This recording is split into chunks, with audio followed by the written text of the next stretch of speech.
Hey there, broke no more crew. Ever wonder why your mortgage rate randomly jumped? Or why your savings account suddenly started paying more interest? It all comes down to one institution quietly pulling the strings behind the entire economy: the central bank.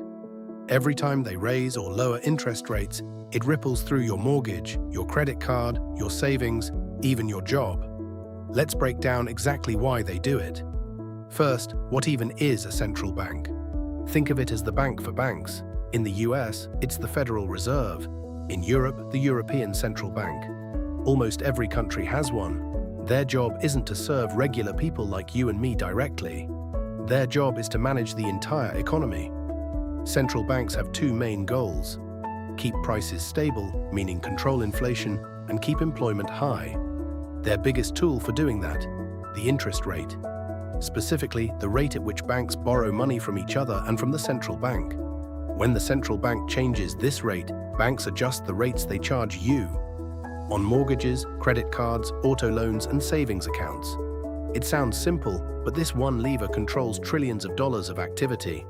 Let's see how it actually works. Reason number one: central banks raise rates to fight inflation. When prices are rising too fast, inflation, the economy is basically overheating.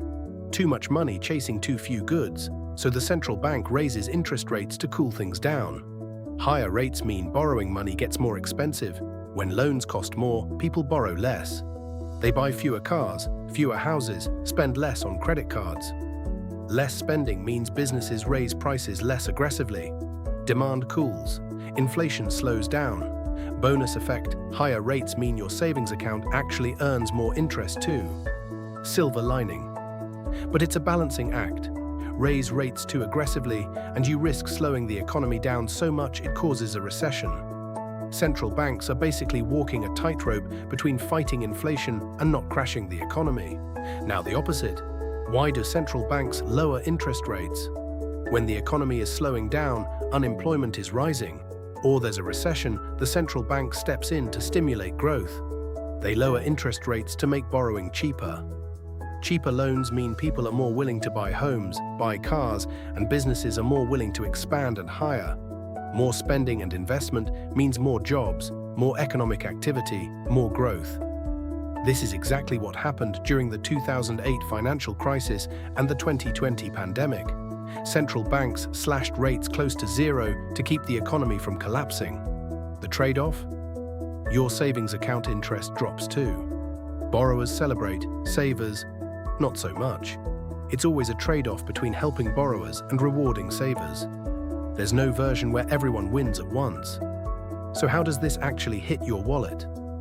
Let's get specific. Mortgages. When rates rise, monthly payments on new mortgages go up significantly.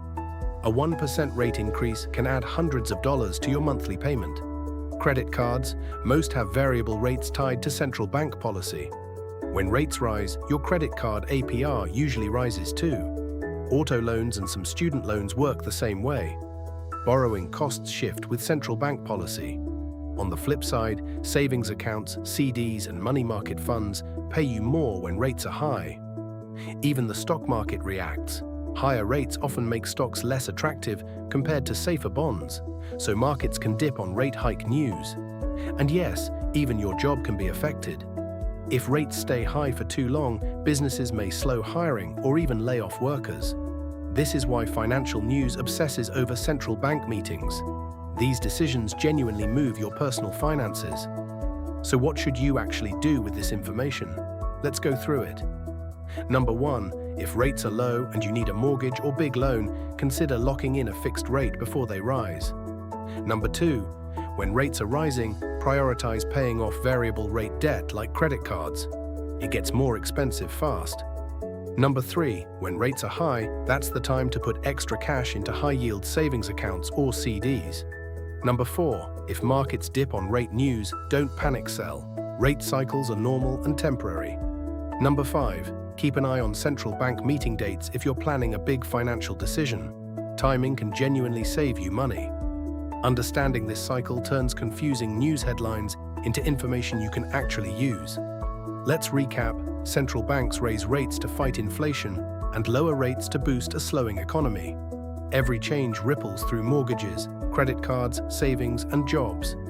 Stay informed, and these rate changes stop being scary headlines and start being opportunities. But here's something that might surprise you.